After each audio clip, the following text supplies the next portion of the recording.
she? Oh, she looking rough. Maybe this way. The angle. Okay, whatever. Hey, it's Faye. Welcome back to my closet. Very quiet, safe, and comfortable. There's some sense of comfort I feel in here. I just wanted to do a sit down talk kind of update video, just kind of having like a girl talk. Just got out of the shower in my pajamas, got done with my skincare. Actually, don't be alarmed.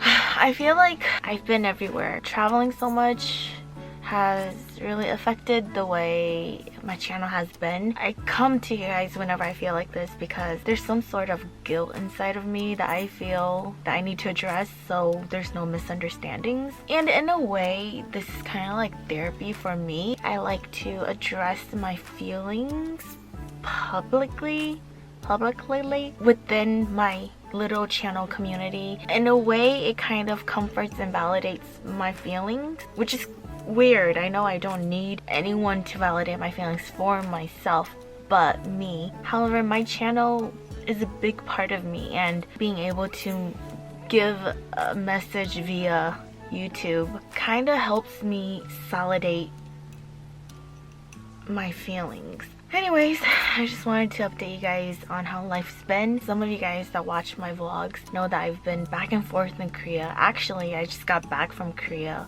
last week again. I was actually there during spring, came back home, and then went back for a brand trip and then more work. I feel like I haven't settled, and while this angle is really bad, I sincerely apologize if I'm freaking out. You can tell because when I get no sleep, my eyelids become funky, and they've stayed like this ever since spring. I've been having not a hard time, but a patchy one. I mean, obviously I'm not gonna like sit here and like cry about it. I just want to talk, you know? Oh, I mean, since I'm here, since you're watching this midweek, I will be at KCON this Saturday and Sunday.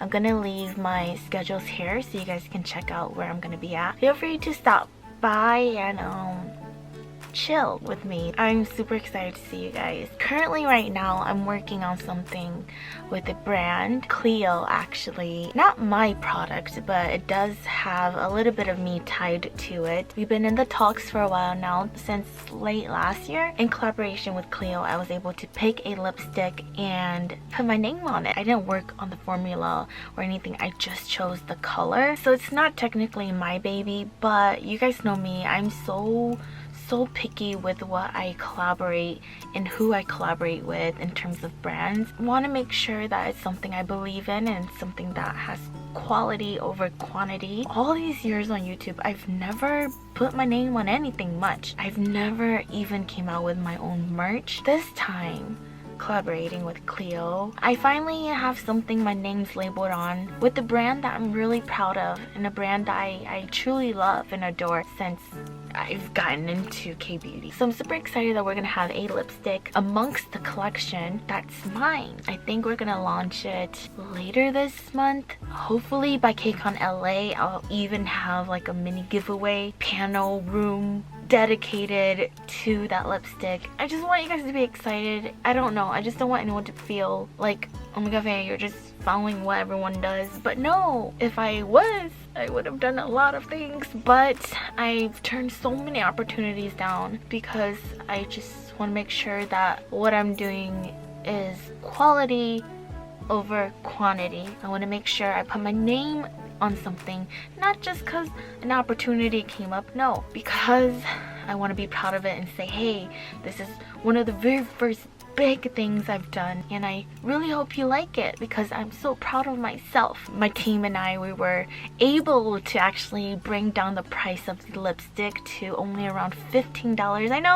know to some people that sounds a lot, but considering Clio is a big K-beauty brand, and also I think the normal retail price is going to be different for the lipsticks from the same collection compared to mine, because we were able to negotiate to lower my specific color down. I think, I'm not sure yet, that's just what's in the air. I'm sorry if things change and then I look dumb. I don't even know if I can share that yet, but I'm gonna share it because it's been 6 months-ish. That's why I've been back and forth in Korea. Other updates, my braces. As you guys can tell with this nasty lighting that makes me look like this. My braces are coming to an end, not anytime too soon, like towards fall. We're having these babies off. Hopefully we might keep them on depending on how we want to rewire my tongue. I recently consulted a speech therapist, not for speech though, because she says everything's fine with me, even though I do feel like I have a lisp, but it's okay. She just wants to make sure that I'm training my tongue to stay on the top of my mouth, the roof of my mouth, like up here near the ridges. Did you know your tongue is supposed to naturally be up there? I did not know, because my tongue was always here, so I had a thrusting problem, and controlling the way I swallow, because that also affects how my tongue thrusts.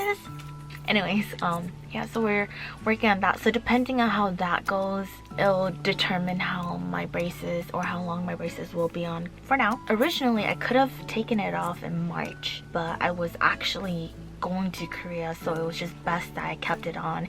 And also, I paid the full amount, so might as well just get my money's worth and go all the way. I worry more about securing my teeth rather than having my braces off. My whole braces journey was actually amazing. I haven't had like much trouble with anything, and I adjusted so quick to it that I think I'll be sad, because I've always wanted braces when I was like a teenager. Oh my gosh. So okay, recently I've gotten back on curology. I'm gonna show you guys more of like how my skin not necessarily relapsed, but I went through some things and my skin kind of like blew up, literally. I actually reached back out to curology a couple weeks ago, or a month ago actually, and asked them if I can get back on it, because my skin, especially my chin area, was having so much trouble, and I just had to hop back on. You know, we've agreed on some things internally, and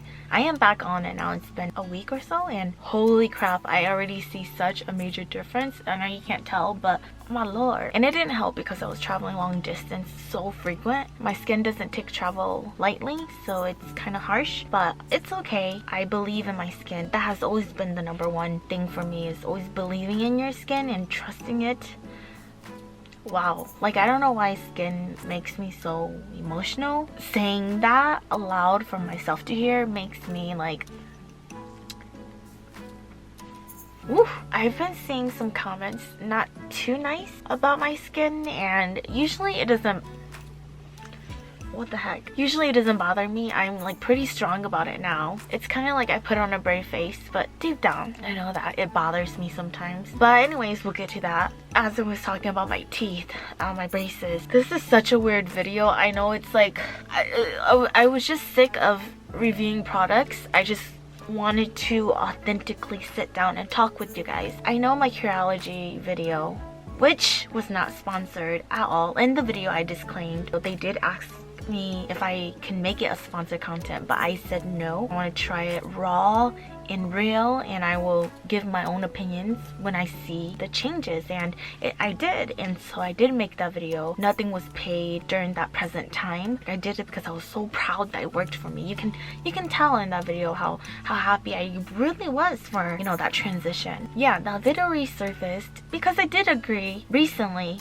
with curology that they can use my video, because what's wrong with it? I showed my before and after. I talked about my progress deep and honestly. I was not paid to say anything. I even was a skeptic. I just wanted to try it raw and real and honestly. I am not afraid to promote something I love. And so recently when I did ask curology, I reached back out if I can get back on it. We did agree. Oh, anyway, sorry, I'm getting like sidetracked. I am gonna talk about that, but anyways, that video resurfaced. Curology has the right to use it. We agreed. I've been seeing so many screenshots and tags, DMs on my little segment that curology shared. I couldn't watch it. I did not dare click on it. I did read the comments. I responded to one comment. It was interesting. I couldn't look at it because one, I'm cringe, and two, it's kind of hard when you see your old self. I don't know if I'm ashamed, which I'm not, but it feels like that. It doesn't help that I look like a grandma right now. Cool. Okay. I don't know. When I see the old me, which you can totally be the judge of this, before braces or even a year ago with braces on, I feel like the person I'm looking at is such a different girl. And I'm not saying that in terms of personality or even like humor or the way I acted or the way I was, because I was always extra, sorry. But the way I look so different. And I know a lot of that has to do with braces, because as you can see, I had braces on in that video that resurfaced, and I talked with a thrust. Not that I don't, I still do. You can tell that I still thrust here and there. My overbite was so bad that I never realized that was a part of me. So the reason why I'm bringing this up is because I was in the car with my sister and my niece earlier, and we were talking about that video and how I felt about the comments and whatever. But I think one of the first things I mentioned to them was actually, how come you guys didn't tell me that I looked like that, or I talked like that, or that was how my mouth looked like I had a serious thrusting issue, a lisp. Not to stereotype, but like in the movies that Hollywood makes, the nerds with the glasses and the braces and the thrusting, and it sucks to say that, I'm so sorry, it really does, but that's how media portrays, and that's how I can pinpoint it. I never thought that I was that girl. No one ever in high school or middle school.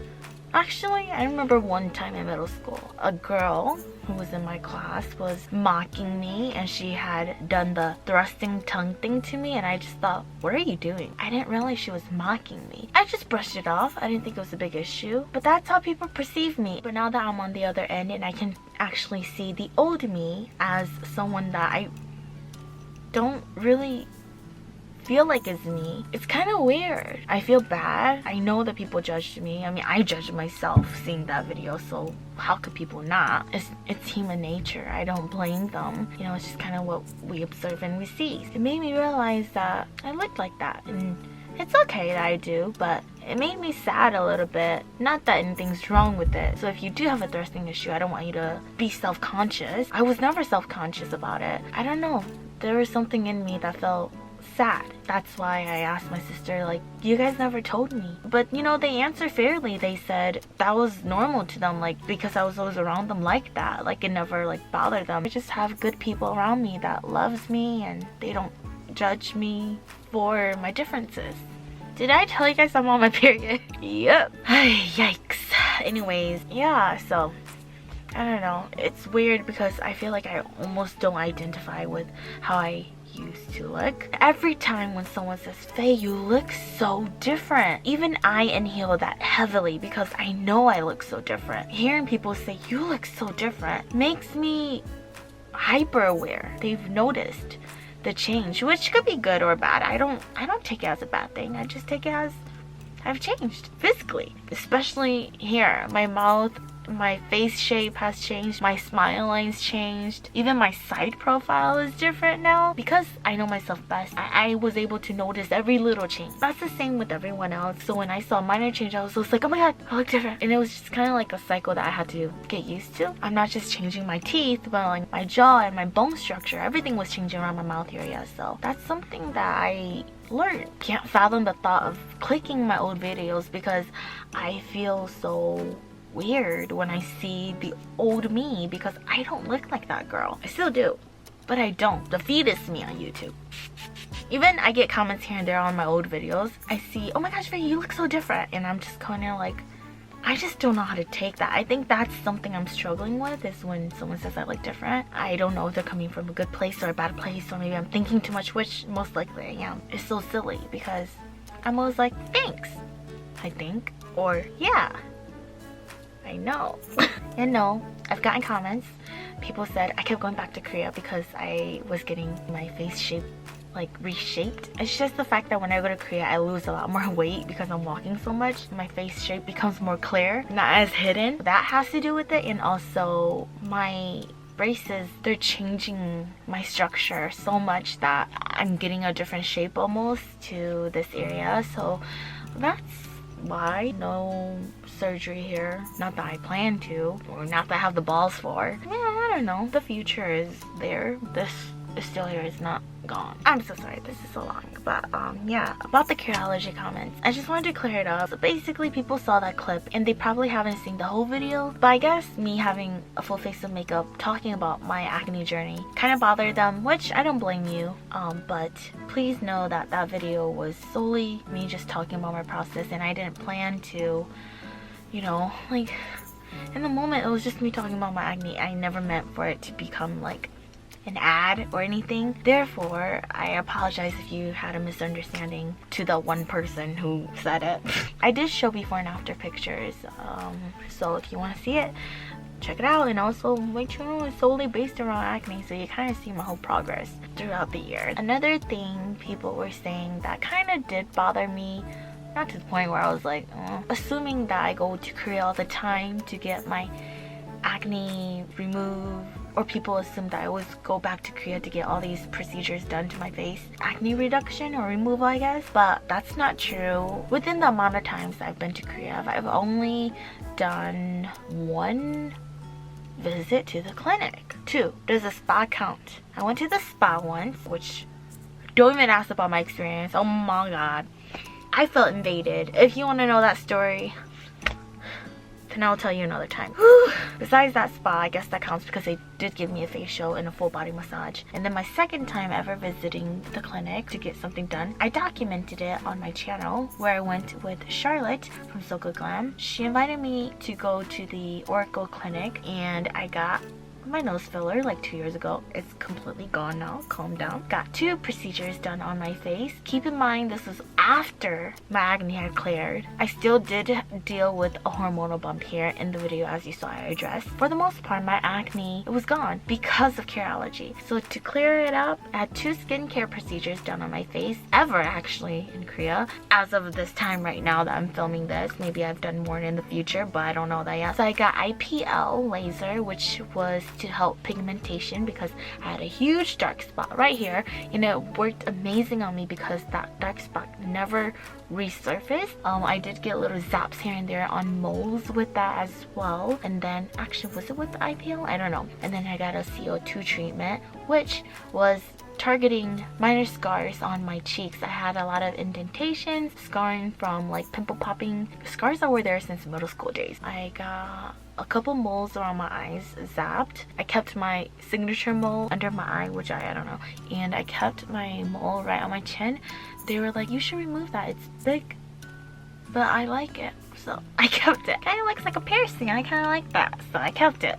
I did get a hormone shot for it. Kind of froze it in time, but I learned that that was not a good idea. In general, it's not a good idea because it's just freezing it. It's not really doing anything else to it. But I don't know how I managed to get rid of it. It took like 2 years, to be honest. I think it's just me being consistent with my skincare and letting my body do its magic on its own, getting rid of those dead tissues in that bump, and recovering. Like I said, be proud of your skin and always give it credit. And that was it. That's all I got done in Korea in terms of skincare thus far. When I say I love curology and it helped me, it really did help me. That's the update on that. By the way, I did a review on this. It's the heating, like vibrating eye massager thing. We'll link it down below. I still use it till this day. Sometimes this is what I do. I watch a drama, or at nighttime when I'm just like watching YouTube, I just massage my jawline. It doesn't really get too hot anymore. Today I was looking at houses and resorts and hotels in Hawaii. I want to take my family to Hawaii. The resort I was looking at was fully booked out after I came back from Korea, so I was like, great, how did I not know? I'm a noob. Since every resort is booked, I'm looking into Airbnbs. I do have a couple in mind that hopefully my family likes, so we can make a decision and I can just book it. But I'm so grateful that I've gotten to a place where I can treat my family, and it feels great. Take them on a little vacation. Actually, not a little one, it's a pretty big vacation for the family and I, because we don't take much vacation. We don't have that kind of money, especially growing up. It's just a way of me showing how much I love them, I'm grateful for them, and I care for them, and that I've acknowledged all the hard work they put into my life. Not saying that money is a big thing in our family, or like materialistic things, luxurious things. It's not, because that wasn't what we grew up with, you know. We didn't care about that. It never defined our family at all, ever. I guess my language of love to others, not for myself, for others. I like to give, but not in terms of like, here's money or here's a gift, I'm buying your love, I'm buying your friendship. It's never like that. If you know me and if you're my friend, you would know that my way of like showing my affection and my love is just to take care of the people around me. And that's just how I'm built. I hate that sometimes it could come off wrong, that I'm trying to flaunt or I'm trying to be the big dog here, because it's not like that at all. It's just that when I care and I love for someone so much, I just want to take care of that. I want them to have no worries, no burdens. I just don't like it when people feel burdened. I come off as, I'll take care of it, don't worry about it, I'll take care of it. That's just how I am, and that's just how I show my affection and love. So with this vacation, it's just me wanting my family to relax and enjoy and have it all like the ones in the movies, you know, like live that dream, at least a little bit of it. Even though it may seem luxurious, it's me counting down the numbers in my bank account and being like, oh my god, I have taxes to pay too. I had to pull back a couple times because I was like, I don't want to do this anymore. But I reassessed my reasons, and one of the biggest reasons when I'm feeling doubtful is that I'm doing this for my mommy because she's getting older, a lot older, and whoa, I told you I'm really emotional, I'm so sorry. I just want to be able to take her on a trip before she's too old and she can't walk, or you know, people grow old, and sometimes when you're old, you're weak. My mom is such a strong little lady. She is so small. She's like 4'7", 5, I don't know. She's tiny. She is a strong woman, and she, even till this day, works her ass off. And as her daughter, I just want to give back a little and treat her, you know? So through all my doubts, I don't care, because at the end of the day, it's for my mom. It's to treat her, because she deserves more than that. She deserves so much more. But this is just a little treat that she's always wanted to do, and she was so busy taking care of the family, she never got to treat herself. It's worth it at the end, because money will come and go. Trust me guys, money will always be there. Kind of, not really, but you can find a way to make it stay, find a way to make it go. But your parents, your family, they're not always going to be there. That is the biggest reason to travel, to do what you love, to go out there, to spend time with your family, to risk things, to sacrifice things for the ones you love. Even if that makes a dent in your current life situation, it doesn't matter. It really does not matter. The ones you love come first. Time is precious. I don't know why I went from point A to point 10. Makes no sense. Anyways, by the way, I love this facial mist. It's by Innisfree, called Hydrating Mist with Green Tea. I love green tea. An amazing mist, guys. You do this every fucking day. It just feels great. But yeah, it is currently, oh, my mama just called. It is 11:50, almost 12 a.m. I should probably go to bed now. Been talking for way too long. Thanks for just sitting and talking with me. I kind of like this. Anyways, I'll be at KCON New York, so make sure you guys stop by. I'll be doing a giveaway and also my one and only photo meet and greet. So, KCON. If I could request one thing, just give me a hug, please. I'm sending love. Good night. Bye.